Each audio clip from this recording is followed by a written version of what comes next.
Foreign পলিসির ক্ষেত্রে, বিদেশ নীতির ক্ষেত্রে নরেন্দ্র মোদী সরকার সম্পূর্ণ ব্যর্থ। ভীষণ পাওয়ারফুল একটা কাগজ, যে তারা বিনা কারণে কোনো কিছু করে বলে আমার মনে হয় না। মোদীর ভক্তদের কাছে ট্রাম্পের বেলুনটা ফুটো হয়ে গেছে। গণবিধ্বংসী অস্ত্র ইরাকের কাছে মজুদ আছে, সম্পূর্ণ একটা মিথ্যে রিপোর্ট দিনের পর দিন ছাপিয়ে নিউ ইয়র্ক টাইমস এই বুশ প্রশাসনের হাতে আরো বড় অস্ত্র তুলে দিয়েছিল ইরাককে আক্রমণ করার। আরএসএস এবং নরেন্দ্র মোদীকে নিয়ে প্রথম পাতায় এরকম বড় করে একটা খবর করার কথা ভাবলো কেন? আজকে নিউ ইয়র্ক টাইমস যে আর্টিকেলটা লিখেছে, এই আর্টিকেলটা তারা 10 বছর আগেই লিখতে পারত। ওরা যে লেখাগুলো লিখেছে, যে তথ্যগুলো ওরা দিয়েছে, সেই তথ্যগুলোর মধ্যে কোনো ভুল নেই, একটাও ভুল নেই। ইনফ্যাক্ট আরো অনেক কিছু দেওয়া যেতে পারতো যেগুলো ওরা দেয়নি।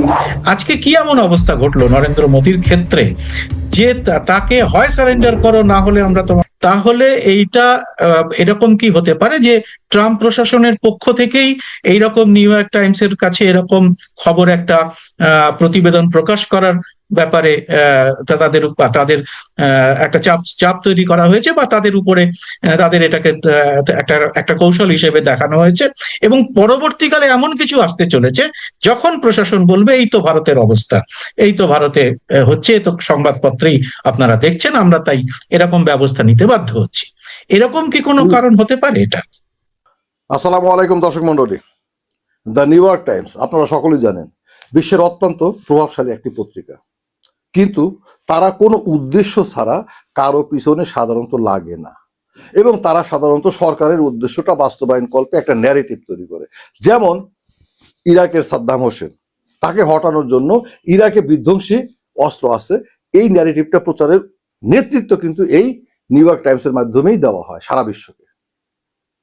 উদাহরণ হিসেবে বললাম, এই নিউ ইয়র্ক টাইমসে এখন এই মুহূর্তে এই সময়ে ভারতের প্রধানমন্ত্রী মোদী এবং আরএসএস সম্পর্কে বিস্তারিত একটা প্রতিবেদন ছাপানো হয়েছে। প্রথম পেজে অত্যন্ত গুরুত্ব সহকারে বিধ্বংসী, এক কথায় বিস্ফোরক, মানে মোদী এবং আরএসএস এই দুই প্রতিষ্ঠান, মোদী একটা প্রতিষ্ঠান, এই দুই প্রতিষ্ঠানের তলা উদলা করে দিয়েছে। কথা হচ্ছে এখন কেন তারা, এই মুহূর্তে কেন তারা মোদী এবং আরএসএস পিছনে লাগতে গেল, তাদের পিছনে লাগতে গেল। দর্শক মন্ডলী, আমি যদি কথাগুলো বলি এবং প্রতিবেদন তুলে ধরি, হয়তো আপনাদের মনে হবে যে ভারত বিরোধিতা বা অন্য কোনো কারণে আমি এটা হয়তো বলছি। আমি খোদ ভারতেরই অত্যন্ত নিরপেক্ষ একজন জার্নালিস্ট, সুব্রত বসু, আমার অত্যন্ত প্রিয়, নিরপেক্ষ। তার উপস্থাপনায় এবং পার্থ বন্দ্যোপাধ্যায় আন্তর্জাতিক রাজনৈতিক বিশ্লেষক, বাট ভারতীয় বংশোদ্ভূত এবং বাঙালি, ঠিক আছে, এবং তিনি থাকেন আমেরিকাতেই।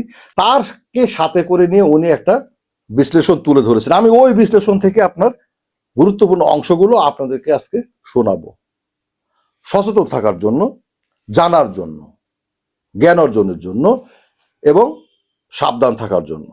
ভারতের দর্শক মন্ডলীদের জন্য বলতেছি, কোনো বিরোধিতার জন্য নয়, শুধুমাত্র অরিজিনাল সত্যিকারের নিউজটা তুলে ধরাই হচ্ছে আমার উদ্দেশ্য। ভালো থাকবেন, শেষ পর্যন্ত দেখবেন, অবশ্যই শেষ পর্যন্ত দেখবেন, লাইক করবেন, শেয়ার করবেন, কমেন্ট করবেন। আজকে আমরা একটা অত্যন্ত গুরুত্বপূর্ণ বিষয় নিয়ে একটা আলোচনা করতে চলেছি।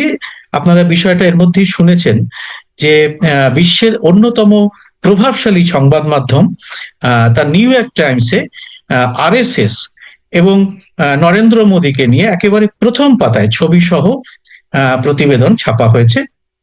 এটা খুব বড় ব্যাপার। এই বিষয়টি খুব ভালো বিশ্লেষণ করতে পারবেন এমন একজন মানুষ, তিনি আজকে আমাদের সঙ্গে রয়েছেন, ডক্টর পার্থ বন্দ্যোপাধ্যায়। তিনি একসময় নিজে আরএসএস এর সঙ্গে ঘনিষ্ঠভাবে যুক্ত ছিলেন, আরএসএস এর মধ্যে ছিলেন, আরএসএস এর নেতৃত্বে তিনি ছিলেন একসময়, নেতা হিসেবে তিনি দেখেছেন আরএসএস কে ভেতর থেকে। তার একাধিক বই আছে আরএসএস সম্পর্কে, যাতে তিনি তীব্র সমালোচনা করেছেন আরএসএস এর নীতি আদর্শের।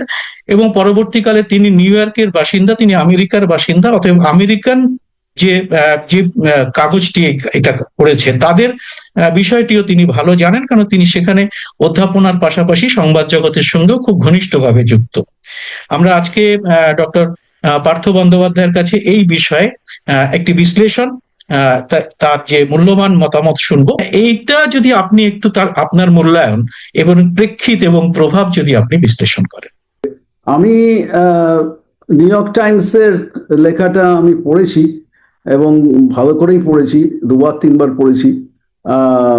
এবং নিউ ইয়র্ক টাইমস একটা পৃথিবীর একটা অত্যন্ত প্রভাবশালী কাগজ। সেখানে আরএসএস বিজেপিকে নিয়ে এবং মোদিকে নিয়ে এরকম একটা প্রচন্ড স্কেদিং ক্রিটিসিজম লেখা হয়েছে। এটা তো কোনো তাদেরকে প্রশংসা করে লেখা হয়নি। আর নিউ ইয়র্ক টাইমস যারা পড়ে, নিউ ইয়র্ক টাইমস পড়ে আমেরিকার যে খুব উচ্চশিক্ষিত লিবারাল ক্লাস, মূলত নিউ ইয়র্ক টাইমস তাদেরই কাগজ, ঠিক যেমন ধরুন আমাদের এখানে আনন্দবাজার পত্রিকা যাদের কাগজ। তো এই কিন্তু তারা একটা খুব প্রভাবশালী একটা সম্প্রদায়। তাদের কাছে এই যে লেখাটা বিস্তারিতভাবে বেরিয়েছে নিউ ইয়র্ক টাইমসে এই কয়েকদিন আগে, সেটা একটা অনেক নতুন নতুন খবর বহন করে নিয়ে আসবে, এ বিষয়ে আমার মনে কোনো সন্দেহ নেই।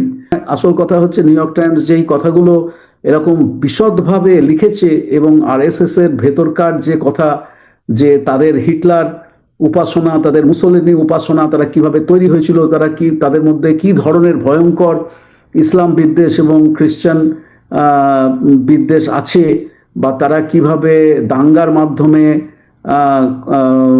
সাম্প্রদায়িক হিংসার মাধ্যমে বাবরি মসজিদ ধ্বংসের মাধ্যমে ভারতে ক্ষমতায় এসছে, এই কথাগুলো নিউ ইয়র্ক টাইমস যে বিশদভাবে লিখেছে সেটা বহু লোকের চোখে পড়বে, এ বিষয়ে আমার মনে কোনো সন্দেহ নেই।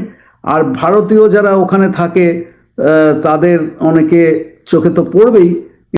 একটা জিনিস আমার খুব জানার ইচ্ছে হচ্ছে, সেটা হচ্ছে ঠিক এরকম সময় নিউ ইয়র্ক টাইমস এর মতো একটা আন্তর্জাতিক একটি বিশ্বমানের সংবাদপত্র, তারা হঠাৎ আরএসএস এবং নরেন্দ্র মোদীকে নিয়ে প্রথম পাতায় এরকম বড় করে একটা খবর করার কথা ভাবলো কেন? এর প্রেক্ষিতটা কি? কোনো বিশেষ কোনো কি কারণ এর পেছনে আছে? কারণ আমরা এর আগে দেখেছি যখন নরেন্দ্র মোদীর সঙ্গে আমরা ভারতীয়রা আমেরিকার সঙ্গে নানা রকম ডিল হচ্ছে, শুল্ক নীতি হচ্ছে, তখনও কিন্তু নিউ ইয়র্ক টাইমস এত খবর চেপেছে কিন্তু এরকম প্রথম পাতায় বড় করে ছাপেনি। তাহলে এটার পেছনে কি কারণ আছে? আমেরিকার ব্যবসায়িক মহল বা কোনো, তারা কি ভারত সম্পর্কে কোন রকম বেশি করে জানতে চাইছে আরো? এরকম নানা রকম কথা উঠে আসছে, আপনি যদি ব্যাপারটা বিশ্লেষণ করেন। নিউ ইয়র্ক টাইমস এমন একটা ভীষণ পাওয়ারফুল একটা কাগজ যে তারা বিনা কারণে কোনো কিছু করে বলে আমার মনে হয় না। সুতরাং এই মুহূর্তে তারা যে এই লেখাটা এরকম ভাবে ছাপিয়েছে তার পেছনে কতগুলো নিশ্চয়ই বিশেষ উদ্দেশ্য আছে, আমি কারণ বলবো না, উদ্দেশ্য। আমেরিকা চাইছে যে ভারত যেন সরাসরি ভাবে আমেরিকার পাশে থাকে, হ্যাঁ, কিন্তু সেইভাবে ওরা ভারতকে আমেরিকার পাশে ওরকম মানে পকেটে পুরে ঠিক ফেলতে পারেনি, যার জন্য তারা খুব ভেতরে ভেতরে তারা খুব ক্রুদ্ধ। যার জন্য তো এখন এই ট্রাম্পের সঙ্গে মোদির সম্পর্ক খারাপ হয়ে গেছে, তার একটা খুব বড় কারণ হচ্ছে যে এই এই এই যে বিশ্বব্যাপী যে যুদ্ধ এবং আগ্রাসন চলছে, যেখানে চীন এবং আমেরিকা হচ্ছে তাদের মধ্যে ছায়া যুদ্ধ চলছে, তাতে ইন্ডিয়াকে যেভাবে তারা পকেটে পুরে ফেলতে চেয়েছিল সেটা সফল হয়নি। সেই কারণে এখন বিভিন্নভাবে ভারতের যে জিনিসগুলো তারা, আজকে নিউ ইয়র্ক টাইমস যে আর্টিকেলটা লিখেছে এই আর্টিকেলটা তারা 10 বছর আগেই লিখতে পারত, কিন্তু লেখেনি। এমন কিছু নতুন কথা নেই হঠাৎ, এমন কিছু নতুন কথা নেই, কিচ্ছু নতুন কথা নেই। ফলে ওরা যে এইটা আজকে কেন বার করলো তার সহজ উত্তর হচ্ছে যে এই মুহূর্তে ওরা ইন্ডিয়ার গভর্নমেন্টের ওপরে খুশি নয়, এবং যে খুশি যে নয় তার একটা বহিঃপ্রকাশ হচ্ছে নিউ ইয়র্ক টাইমসের মতো এত বড় প্রভাবশালী কাগজে ফার্স্ট পেজে মোদি এবং আরএসএস বিজেপির এরকম একটা ভয়ঙ্কর একটা কঠোর সমালোচনা এবং তাদের যে লুকোনো যে সমস্ত নোংরা ইতিহাস, হিটলার পূজন, ফ্যাসিস্টদের উপাসনা করা, হ্যাঁ, সংবিধানকে ধ্বংস করে দেওয়া, বাক স্বাধীনতা ধ্বংস করে দেওয়া, ইসলামোফোবিয়া, দাঙ্গার রাজনীতি, বাবরি মসজিদ, হ্যাঁ, এই সমস্ত কিছুকে এখন তারা হঠাৎ নিয়ে এসেছে খবরের কাগজের প্রথম পাতায়। কারণ এই মুহূর্তে ভারতকে খুশি করার বা ভারতকে পকেটে পুরে রাখার আর কোনো সম্ভাবনা তারা দেখতে পাচ্ছে না। এই কারণে তারা যে জিনিসগুলো এতদিন তারা লেখেনি সেই জিনিসগুলো এখন তারা লিখছে। এই তো পার্থবাবু, আমরা একটা জিনিস দেখেছি, আমরা আমাদের সাংবাদিক জীবনেও দেখেছি বারবার, এটা অনেক সময় মুখোমুখিও হতে হয়েছে, যে সরকারের খুব পদস্থ আমলারা, সরকারের যারা নীতিগুলোকে যারা বাস্তবায়িত করেন, তারা সবসময় অনেক সময় চেষ্টা করেন যে তাদের নীতিটাকে প্রয়োগ করার আগে তারা সংবাদপত্রে একটা প্রতিবেদন দিয়ে তারা একটা জনমত তৈরি করার চেষ্টা করেন, এবং সেই জন্য তারা কিছু সাংবাদিকদের এবং খুব প্রভাবশালী সংবাদ মাধ্যমের সাংবাদিকদের সঙ্গে তারা সেই ঘনিষ্ঠতা রাখেন, এবং তারা সেই খবরটাকে, আমরা যাকে বাংলায় বলি, খাইয়ে দেন, এবং তারা সেই খবরটাকে যখন বেরিয়ে যায় তখন তারা সেইটাকে ব্যবহার করেন যে এই তো দেখো এরকম একটা কাগজে বেরোচ্ছে, অতএব আমাদের ব্যবস্থা নেওয়া ছাড়া কিছু উপায় নেই। তো এরকম ঘটনা যদি হয়, আপনি যার একটা ইঙ্গিত দিলেন, হ্যাঁ, তাহলে এইটা এরকম কি হতে পারে যে ট্রাম্প প্রশাসনের পক্ষ থেকেই এইরকম নিউ ইয়র্ক টাইমসের কাছে এরকম খবর একটা প্রতিবেদন প্রকাশ করার ব্যাপারে তাদের একটা চাপ তৈরি করা হয়েছে, বা তাদের উপরে তাদের এটাকে একটা কৌশল হিসেবে দেখানো হয়েছে, এবং পরবর্তীকালে এমন কিছু আসতে চলেছে যখন প্রশাসন বলবে এই তো ভারতের অবস্থা, এই তো ভারতে হচ্ছে, তো সংবাদপত্রেই আপনারা দেখছেন, আমরা তাই এরকম ব্যবস্থা নিতে বাধ্য হচ্ছি। এরকম কি কোনো কারণ হতে পারে এটা? হ্যাঁ, হতেই পারে, কারণ আপনি যেটা বললেন এটা তো আমার গুরু নোম চমস্কি বারবার করে এটাকে বলেছেন ম্যানুফ্যাকচারিং কনসেন্ট বা গণসম্মতি উৎপাদন। আমরা দেখেছি, আমরা এটা আমাদের জীবনের অভিজ্ঞতা দিয়ে দেখেছি, আমরা যখন সংবাদপত্রে কাজ করেছি, যে এটা এরকম ভাবেই অনেক কাজ হয়। হ্যাঁ, আর আমিও দীর্ঘকাল ধরে আমেরিকার সাংবাদিকতার জগতের সঙ্গে যুক্ত আছি, মিডিয়াকে ফলো করে যাচ্ছি, এবং আমিও এই একই জিনিস দেখছি। ইরাক যুদ্ধের সময় যেভাবে ওই ওয়েপন্স অফ মাস ডিস্ট্রাকশন বা গণবিধ্বংসী অস্ত্র ইরাকের কাছে মজুত আছে, সম্পূর্ণ একটা মিথ্যে রিপোর্ট দিনের পর দিন ছাপিয়ে নিউ ইয়র্ক টাইমস এই বুশ প্রশাসনের হাতে আরো বড় অস্ত্র তুলে দিয়েছিল ইরাককে আক্রমণ করার, এবং তারপরে দেখা গেল যে ইরাকের বিনা কারণে ইরাকের মতন একটা প্রাচীন দেশকে ধ্বংস করে দেওয়া হলো। সেখানকার যে একটা ধর্মনিরপেক্ষ চেহারা ছিল, মেয়েরা রাস্তায় ঘুরে বেড়াতো, সেটাকে ধ্বংস করে দেওয়া হলো, ইসলামী উগ্রপন্থীদের হাতে ক্ষমতা তুলে দেওয়া হলো, এবং ইরাকের সমস্ত প্রাচীন শিল্প, পুঁথি, সংগ্রহশালা সমস্ত কিছু লুটপাট করে আমেরিকার এই ডিক চেনি আর এরা সমস্ত তারা নিয়ে চলে এলো লুটপাট করে। এই সমস্ত জিনিসগুলো তো আমরা নিজের চোখেই দেখেছি। হ্যাঁ, তো এইখানেও সেই ঘটনাটা যে ঘটতে পারে না এমন কোনো আরেকটা সম্ভাবনা যেটা আছে, সেটা হচ্ছে যে এই ধরনের আর্টিকেল ছাপিয়ে ভারত সরকারের ওপরে আতঙ্ক বা একটা প্রচন্ড চাপ সৃষ্টি করা, যে এই ধরনের লেখা এখন থেকে একটার পর একটা বেরোবে, যদি তোমরা আমাদের যে দাবিগুলো আছে সেগুলো যদি তোমরা তলায় তলায় মেনে না নাও, হ্যাঁ, তাহলে এই ধরনের লেখা একটার পর একটা বেরোবে এবং তোমাদের সরকার মারাত্মক বিপদে পড়বে। তো এই ধরনের আরেকটা পরোক্ষ চাপ সৃষ্টি করার বা ভয় তৈরি করার একটা কৌশল হিসেবে ওই লেখাগুলো এই ধরনের কাগজ বার করে থাকে। এই যে লেখাটা বেরিয়েছে, এটা আমাদের কাছে যতই একটা মানে সাধারণ মানুষের কাছে একটা ভয়ঙ্কর মানে আশ্চর্য এক্সপোজে বলে মনে হতে পারে, কিন্তু এতে নতুন এমন কোনো কথা নেই যা আমরা অনেকদিন আগে থেকেই আমরা জানতাম না। হ্যাঁ, আর যে বিশ্লেষণ যেটা করা দরকার সেটা হচ্ছে যে এই যে আরএসএস, বিজেপি, এদের সঙ্গে হিটলার মুসোলিনির মিল কোথায়, এদের সঙ্গে ট্রাম্পের মিল কোথায়, বা এদের সঙ্গে যে হাঙ্গেরির যে অরব্যান বলে যে লোকটা এখন আছে ডিকটেটর, তার মিল কোথায়, ব্রাজিলে দুদিন আগে যে বলসোনারো যে ছিল তার মিল কোথায়, এদের মধ্যে যে আশ্চর্য মিল, সেই মিলগুলোর কথা বারবার করে মানুষের কাছে তুলে ধরতে হবে। যেমন আমরা বনাম ওরা, হ্যাঁ, এই যে একটা মানে ওরা আমাদের শত্রু, ওরা অনুপ্রবেশকারী, হ্যাঁ, এই মুসলমানরা, খ্রিস্টানরা হচ্ছে আমাদের দেশের শত্রু, সোশ্যালিস্টরা হচ্ছে আমাদের দেশের শত্রু, অনুপ্রবেশকারীরা আমাদের দেশের শত্রু।